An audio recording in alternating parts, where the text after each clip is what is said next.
ami internet suivre Guédiawaye info tey ñu ngi ak Cheikh Abdou Karim Faye borom martaba Cheikh Abdou Karim maa ngi lay ziar. ñu ngi delloo ziar gu wér sëñ bi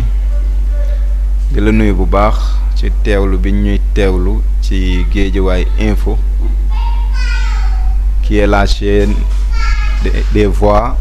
pour ceux qui n'ont pas de voix ni ñu ko mën a waxee. Cheikh Abdou Karim tey suñu bëggoon xam Cheikh Abdou Karim la nga ñuy wax. waaw sëriñ Abdou Karim Faye benn ndaw la bu yor xam-xamu jinne doxul dara ci lu dul jinne te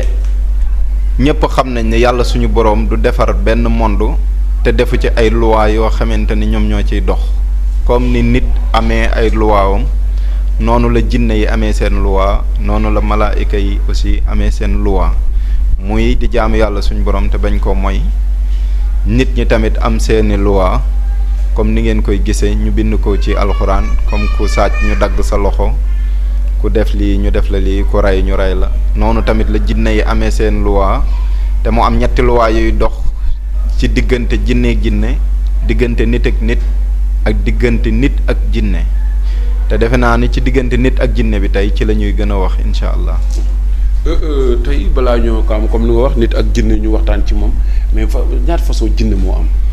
waaw tey dinaa leen leeralal ñaata façon jinne moo am ndax ci alquranul karim ci surat al jinn composé de 28 versets mi ngi naan nous étions divisés en 3 sectes yooyu nag dama leen di leeralal yan xeet la bi ci njëkk mooy dafa am jinne yoo xamante ni ñoom la ñuy wax ay maarit bu ñuy ñëw sa gént ay mala la ñuy doon ay xaj wala ay muus wala ay jaan te lu ci gën a bëri couleur bu ñuul la ñuy yor pour mën laa tiital beneen bi ci topp ñoom la ñuy wax ay jinne ifrit jinne yooyu du ñu laal suuf seen liggéey yépp ci kaw la jëm ñoom dañuy naaw ci kaw am beneen xeetu jinne boo xamante ni comme jëmmi nit la yor waaye bu lay feeñu guddi takkandeer kese ngay gis waaye doo gis kanamam te doo gis ay tànkam waaye bu taxawee di wax da nga koy dégg ñetti xeetu jinne yooyu mooy yi nga xamante ni ñoom ñooy dox ci kaw suuf te bi ci gën a yeb nit di ñaar yi ma njëkk a wax muy maarit bi ak jinne yi am jëmmi nit ñi ndax ifrit xajut ci nit dafa diis trop pour dugg ci yaramam loolu mooy ñetti xeetu jinne yi nga xamante ne am na ci kaw suuf te benn bu nekk am ay luwaawam yu muy doxal ci nit ki. wax nga façon type di jinne yu am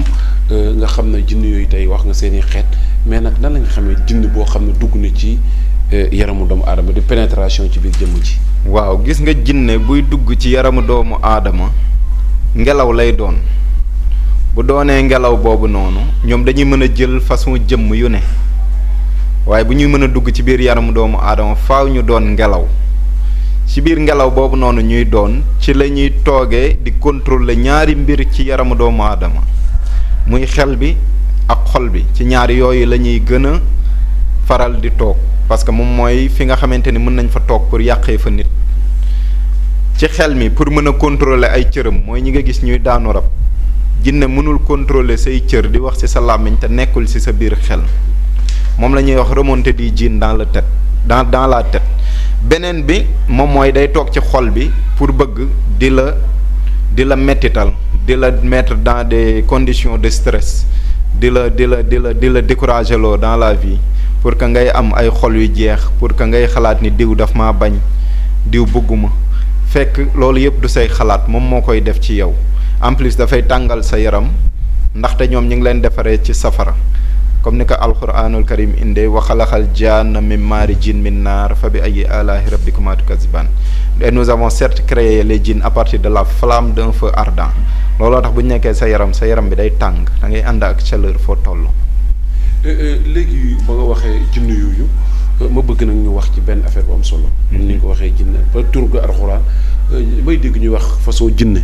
bi jullit la bi du jullit bi maam du jaamu yàlla lan nga mën a wax ci loolu.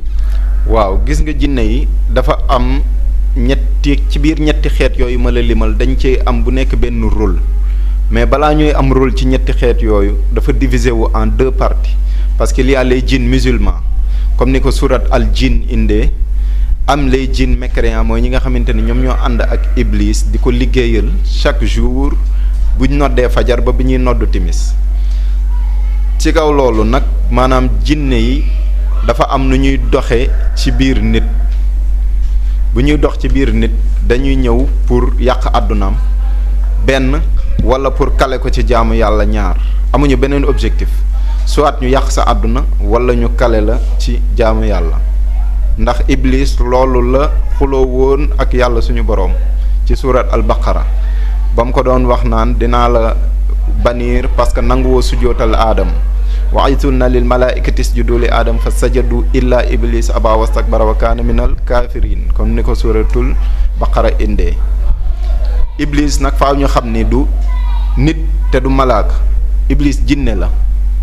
ndax suratul kaaf indi na ko mu ne wa aytunna lil malaikati isjudu li aadam fa sajadu illa iblis aba wastakbara wa kaana minal jinn bu nekkoon wa kaana minal jinn mooy iblis ci ëxlu jinne la bokk te faaw ñu xam ni jinne yi amuñu doole waaye dañoo muus la ruse et l'intelligence ça fait deux l'être humain peut être intelligent comme rusé mais le djinn il peut pas être intelligent il ne peut que être rusé parce que la ruse c'est l'art de la tromperie alors que l'intelligence va avec le rationnel loolu moom mooy suñu différence ak ñoom te mënuñoo nëbbatu bien vrai que dañoo nëbb ci gis-gis mais ci kàddu dañuy wax li nga xamante ni moom la ñuy def te duñ ko nëbb te quand tu veux combattre l'ennemi il faut savoir ses points faibles noonu la demee. comme li nga wax booy xeexee koo xamul da ngay seet maam wala koo xam da ngay seet point boo xam ne moo gën a faible ci moom nga xeex ak moom tey ñu gis jinne yi ni muy duggee jigéen ñi ba ñu naan ay faru rab la loolu nan nga ko mën a expliquer. waaw phénomène boobu di faru rab ak jinne yi dugg xale yu jigéen yi ci école yi ñu naan jinne Maymuna faaw ñu leeral benn point mooy Maymuna turu jullit la te jinne jullit amul droit dugg ci biir yaramu nit kon tur boobu ñu ko jox du turam mais dafa di seytaane yi nga xamante ni ñoom ñoo ànd ak xale yu jigéen yooyu nga xam ne ñoo ngi doon nëbbatu seen biir dañuy bàyyi ba ci seen ay période examen wala ñu xam ne ñoo ngi jub classe d'examen ñu ñëw pour di leen daaneel ci biir classe yi parce que bëgguñu ñu jàll examen yi ñooñu la ñuy wax les djinns bloqueurs daa am jinne yoo xamante ni ànduñu ak iblis totalement ñoom dañoo def seen clan bopp pour di bloquer doomu aadama yi mais ba léegi ci tànneefu iblis lañ bokk mi ngi mel ni nga ni président de la république ak nga ni ministre de la jeunesse ministre bi du président mais mi ngi doxal mission wam ci biir jeunesse bi comme noonu la demee ci biir jinne yooyu bokkewul ak faru rab mooy jinne bi nekk ak yow te nga xamante ni dafay sëy ak yow guddi dafay bëgg di la tàggale ak ñi nga nekkal waaye lu ci gën a bëri du tëj say buntu wërsëg te fonction bi nga xamante ni jinne shayatin mi ngi koy gën a dox mooy soxoree doomu aadama comme ni iblis soxoree woon suñu maam aadama bi ko yàlla defee kii nga xamante ni moom la ñu war a sujjootal di xarif muy fil ardi xalifa ni mu ko waxee ci alxuraan noolu te la tamit ñoñam yi di doxe ci suñu biir ñun muy comme tey gis nañu benn Mouhamadou Lamine muy dem ñoo xam ne Mouhamadou Lamine mii dafay nekk chef d'entreprise ñu ne nañ ko faagaagal ba nga xamante ni du yegg niveau boobu ndax tekkeem bugguñu ko di ko gis bugguñu jinne seytaan buggul gis nit di avancer wala muy dem ci li nga xamante ni moom mooy yoon bu jub. léegi-léegi wax nga ko sa biir waxtaan mooy ak ay accident ñu gis jamono ji accident yi lu bare gaa yi naan mbiru jinne la ba ci lab yi nga gis sax ci géej yi côté Malika 14 maam 10 nga xool fii ci Géejawaay Malibu daanaka 4 par semaine nga xool fële Thiaroye-sur-Mer barki démb dégg nga 4 yu lab ak accident yi deret yu bëri loolu nag ban phénomène la tey nan nga ko mën expliquer ci wàllu jinne yi. waaw loolu mën naa ko partager ci ñaari phénomène bi ci njëkk mooy dafa am ay sacrifice yuy dox ñu koy def loolu moom moo tax ngay dégg ni accident yi bëri nañ deret jooju di tuuru moom la iblis soxla di ko yónni ay ñoñam ngir ñu indil ko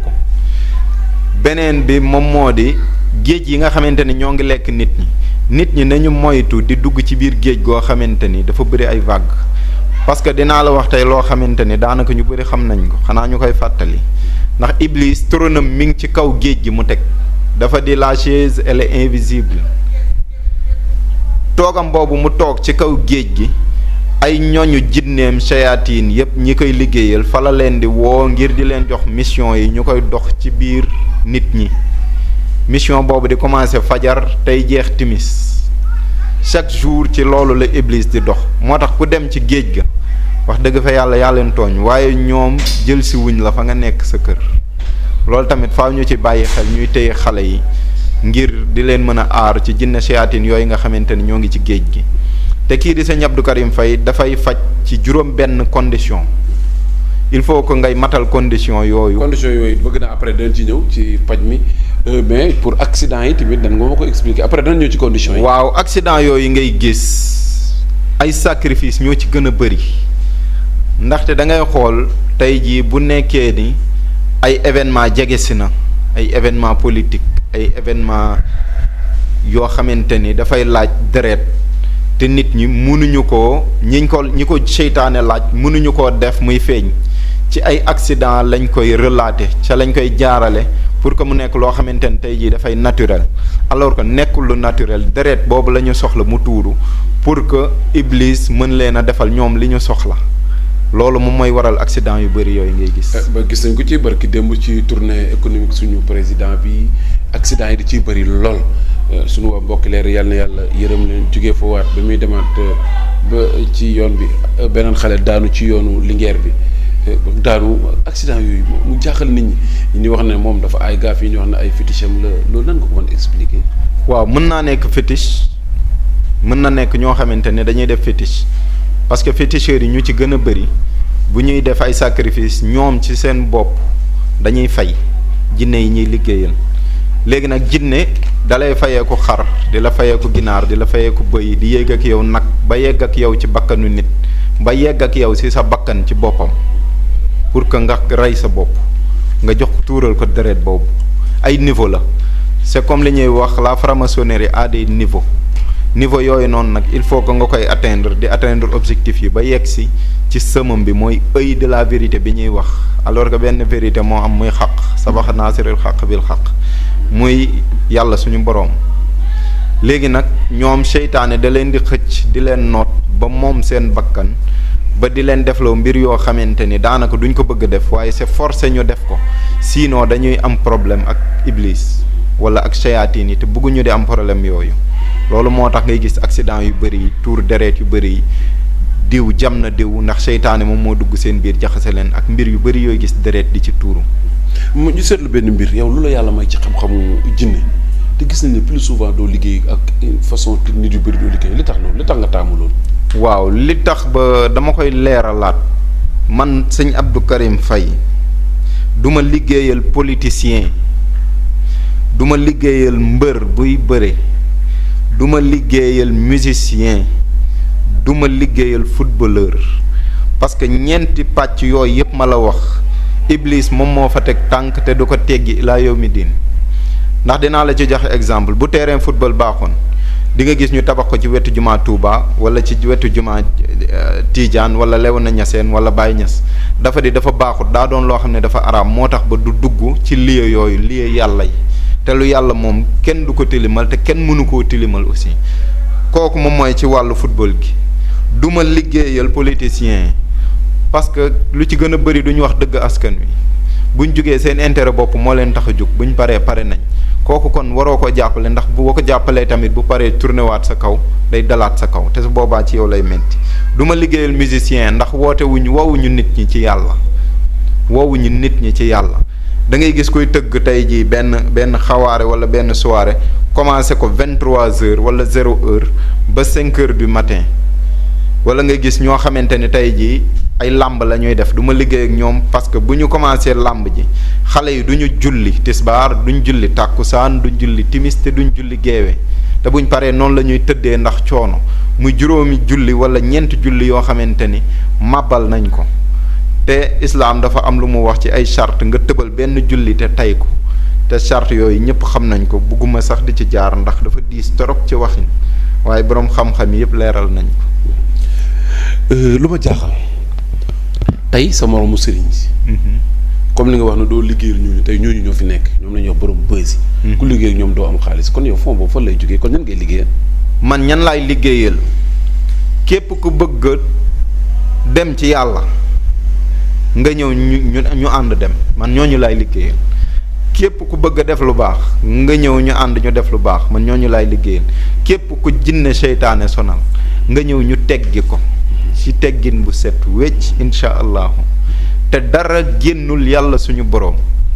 dara génnul alquranul karim sunna yonent bi sallallahu alayhi wa sallam salaatul faatihi ak xasida Cheikh Ahmadou Bamba Xaadimu Rasuul noonu la sama liggéey demee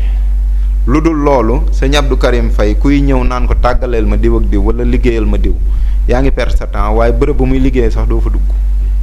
lu ñuy jaaxal aussi si sa traitement comme nooy fajee nit ñi jinne doo leen takkaloo giri doo leen takkaloo tir léegi noo leen di fajee. waaw sama charte faj dafa am ndax tey boo demee ci médecin bi lay faj grippe sax dina la teraloo ndox bu sedd dina la ne bul sangu bu seddee ndax yooyu yëpp dafay yokk grippe te aussi ngay lekk ay conditions la lay jox pour que sa faj gën a gaaw man sëñ Abdou Karim Faye ku may jëlal traitement y a 6 conditions bi si njëkk mooy da ngay julli juróom muy mat soit da nga koy commencé booy ñëw mbaa booy dem di nga ko yóbbaale bi ci topp mooy doo takk téere sa yaram ndax téere mën nañ koo jël def ci ay xaatim yoo xam ne ay turu kuyu jinne yu mag lañ ciy def jox la nga takk ko sa yaram ñu tëj sa àdduna yëpp ñetteelu condition bi moo di doo génn timis ak tisbaar ndax ñaari heures yooyu dafa doon ay ñaari heures yoo xamante ni c'est propice pour seytaan pour que ñu mën a def li ñuy def liggéey yi ñuy def ci nit ñi ñetteel bi moom mooy doo déglu musique parce que xaddis moom moo ko indi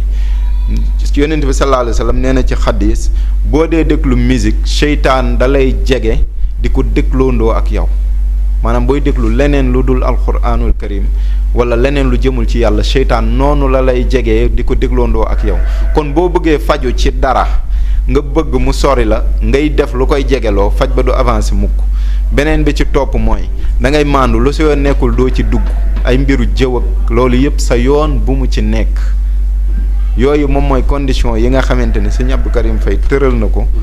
te da nga ko war a respecter ba ca mujj nag di bi gën a am solo moo di doo sarxe te doo lekk sarax